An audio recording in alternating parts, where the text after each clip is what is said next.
So Alterac Valley is released. They just did their new announcement video, and some of the cards were in the announcement video, and they look really interesting. And I thought, you know, obviously I'm doing a lot more mercenaries, but again, I still want to be a part of standard. And let's go take a look at these new cards, starting with one of the more interesting cards here, Wildheart Guff. If you did not know, that means that hero cards are going to be coming back into the game, which is a pro and a con depending on how you feel about them.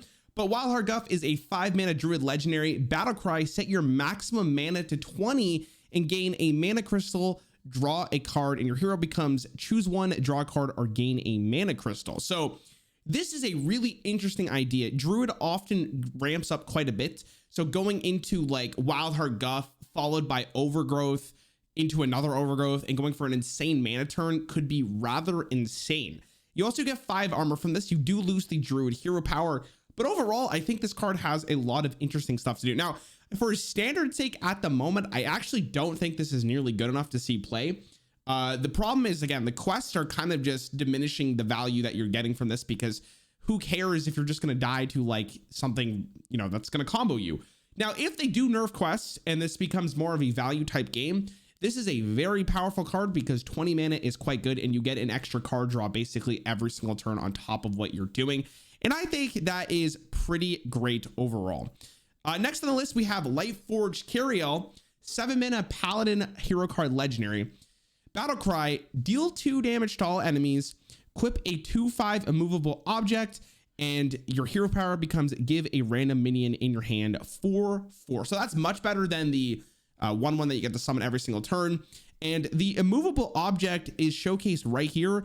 This does not lose durability. Your hero takes half the damage rounded up, which is kind of interesting. We've never really seen rounded up before with half the damage. Now, this one is actually really good because of the fact that this never loses durability, and you can actually save a lot of life potentially from the immovable object. This is a really good card against combo, so I actually really like this card in the metagame.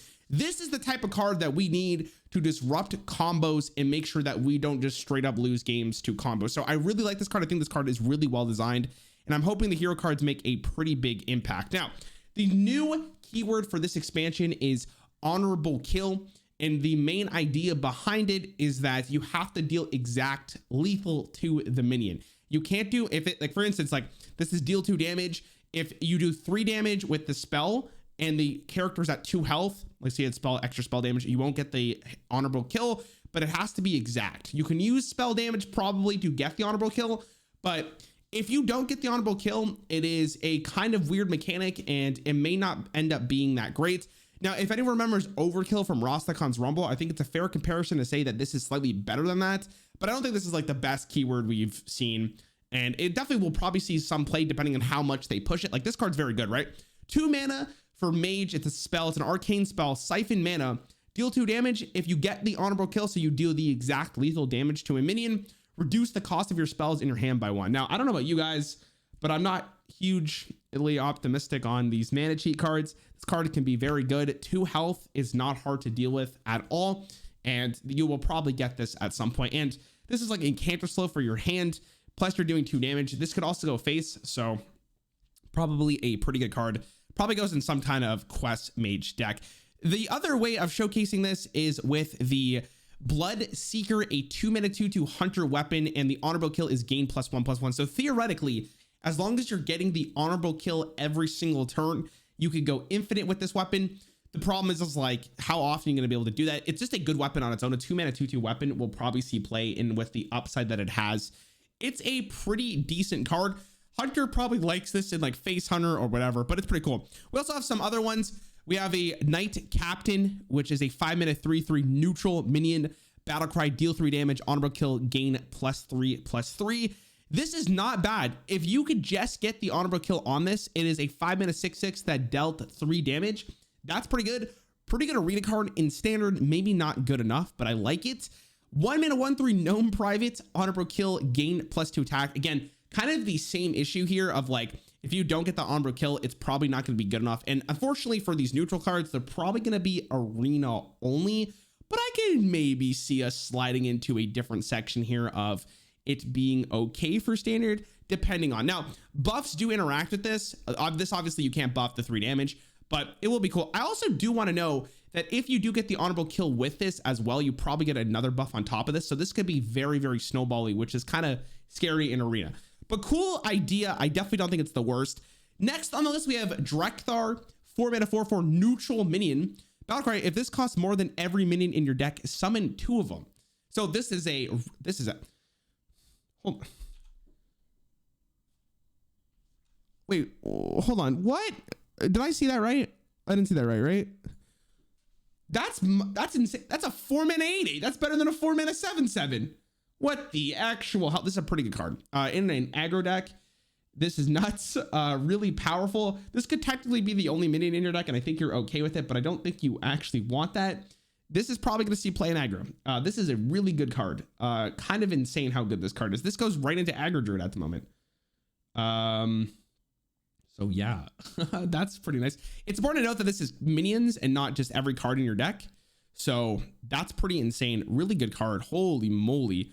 I'm a little scared of that card. Vander Storm Pike, 4 mana 4/4 Battlecry. If this is less than every minion in your deck, reduce their costs by 3. Okay, this is a very snowbally card, and I'm actually terrified of this card. The good thing is on minions, but like reducing the cost of cards in your this is insane mana cheat. I may have to stick to mercenaries. This is kind of insane. I don't think this card is inherently just busted, but this might seem like one of the best cards I've seen in a very long time. And I thought United Stormwind was good. I don't want to be too scared, but my God, that's a good card. What the actual hell did I just see? It's pretty spooky. Next on the list, we have Dunbalder Bridge, 4 mana Paladin spell. After you summon a minion, give it +2/+2 and last 3 turns. After you summon a minion. Oh, so does this? Oh, so this is like kind of like a spell that lives on throughout multiple turns, which is cool. So you spend 4 mana to hopefully get a pretty big swing turn. The good thing of this is that it's summon, so it works with like your hero power. It works with all of those ones that summon the 1/1s. Will this be good enough? Potentially, might be a little bit too slow, but we'll have to see what the metagame is looking like. Not bad. Could be a lot of stats and very scary. It's like the reverse of hand buff. It's kind of cool. Snowfall Graveyard, 3 mana rogue card. Your death rattles trigger twice, and this lasts 3 turns. They're kind of pushing rogue death rattle again, which I think is very funny. There's a couple good death rattles in the game right now. There's the Loan Shark, which could give rogue a bunch of coins. But again, I don't know if that's actually going to be probably good enough. It might be too slow. Again, we'll have to see what they actually push for death rattle rogue here. And I think the last and most important thing here is that there is this Horde versus Alliance thing that you get to pick right at the start of the expansion. If your team wins, like let's say you pick the Alliance by the mini set with the most points, and I think they're just probably done by wins, you do get the diamond version of that card. So make sure you pick wisely, and I hope you end up getting it. And this is just the new expansion. This is Alterac Valley, and I hope you guys are excited. Let me know what you think in the comments down below.